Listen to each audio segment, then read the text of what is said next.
Best sugarcane farming practices for maximum farm income.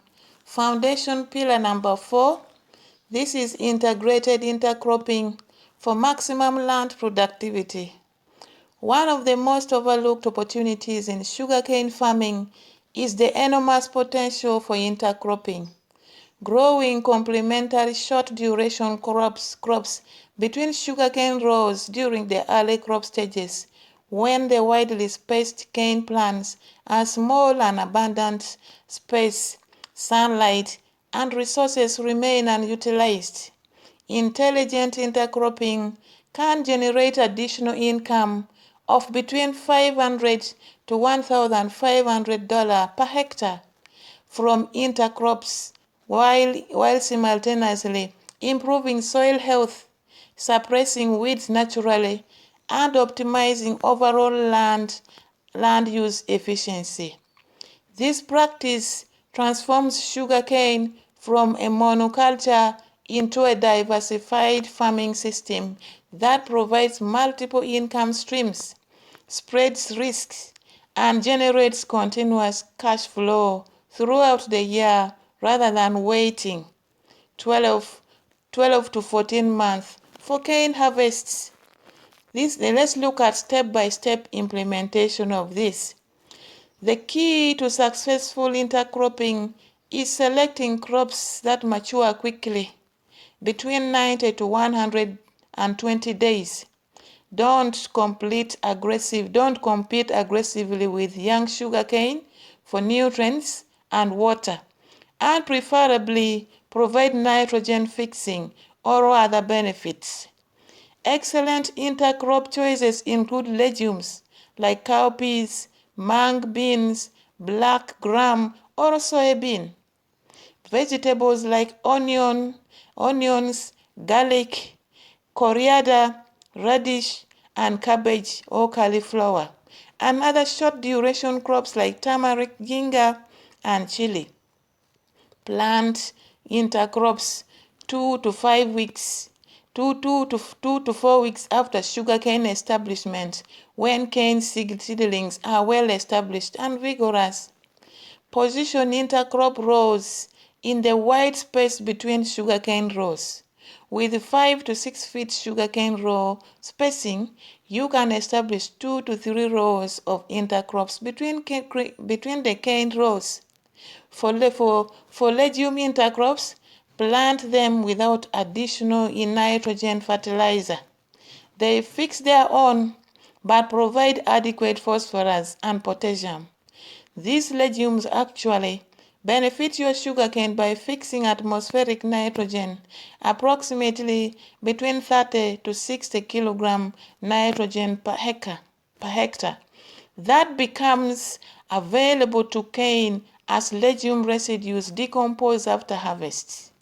Vegetable intercrops require good fertility and irrigation but generate excellent returns. Intercrop vegetables can yield between $800 to $1,500 per hectare, which is additional income in just 90 to 120 days before you start earning from your sugarcane. The critical timing is harvesting intercrops before they start significantly competing with your sugarcane. Typically, when cane is between 90 to 120 days and beginning to actively tiller and expand canopy. Manage intercrops with their specific requirements while ensuring sugarcane isn't compromised. Fertilize intercrops separately from sugarcane. Positioning fertilizer application, especially for intercrop root zones. Irrigate regularly as needed by both crops found. Fortunately, young sugarcane requires frequent irrigation matching most intercrop needs. Control pests and diseases specific to intercrops using integrated management approaches. After intercrop harvest, leave crop residues in field as organic mulch or incorporate them lightly into the soil. These residues add organic matter, smoother weeds, and conserve moisture for the developing sugarcane crop. Here is a troubleshooting guide. If intercrops compete excessively with sugarcane, causing stunted cane growth, you may have planted intercrops too densely, or extended intercrop duration too long, or chosen aggressive intercrops. Adjust by reducing intercrop plant population, harvesting intercrops earlier, or switching to less competitive species. If intercrop yields are disappointing, ensure you are providing adequate fertility and irrigation specifically for intercrop. They shouldn't rely solely on what is provided for sugarcane. Verify planting occurred at optimal timing for your region, and check that pest and disease management was adequate. If labor for intercrop management is limited, focus on low maintenance legume intercrops rather than demanding vegetable crops or intercrop only portions of your field rather than the entire area. Best sugarcane farming practices for maximum farm income. Foundation pillar number 5, that is trash blanketing and organic mulching. After harvesting sugarcane, enormous quantities of leafy materials, that is trash, remain in the field, typically between 10 to 15 tons of dry matter per hectare, that many farmers traditionally burn, releasing nutrients into the atmosphere, destroying beneficial soil organisms, creating air pollution, and wasting a precious resource.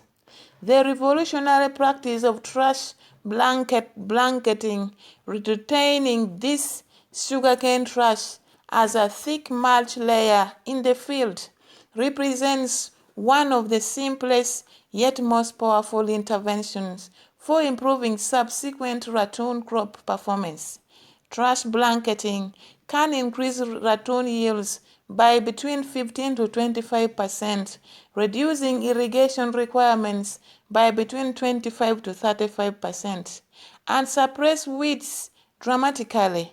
Add 2 to 3 tons of organic matter per hectare manually, and cut production costs substantially by reducing tillage, irrigation, and weed management expenses.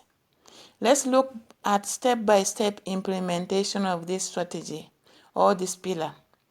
The transformation begins immediately at harvests. Work with your harvest contractors or laborers to implement green cane harvesting without burning. Cut cane cleanly at ground level. Remove only the cane stalk for processing, and allow all leaf material tops and trash to remain spread across the field surface. After harvest, use a tractor-mounted trash thresher or slasher to chop the trash into smaller pieces between 6 to 12 inches long, which decompose more rapidly and create a more uniform mulch layer.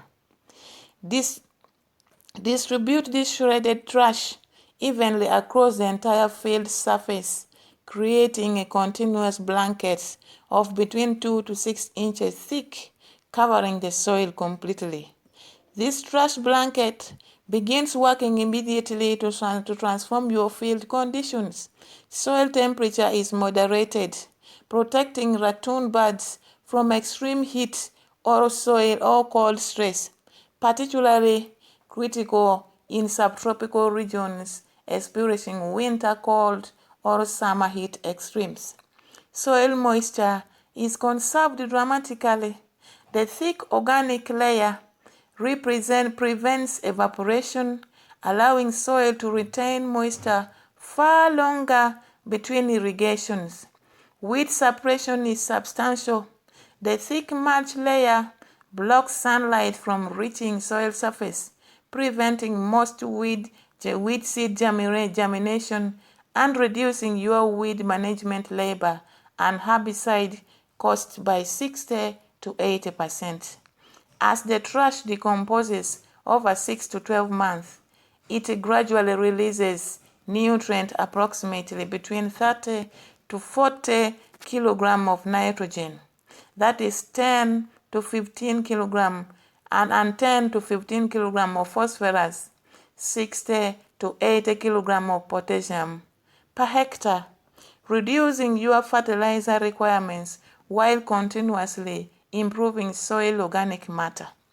For plant crop, first year, implement similar organic mulching using external mulch materials if available, rice straw, wheat straw, dried grass, or other agricultural residues applied 4 to 6 inches thick between cane rows after the crop is 60 to 70 days old and well established.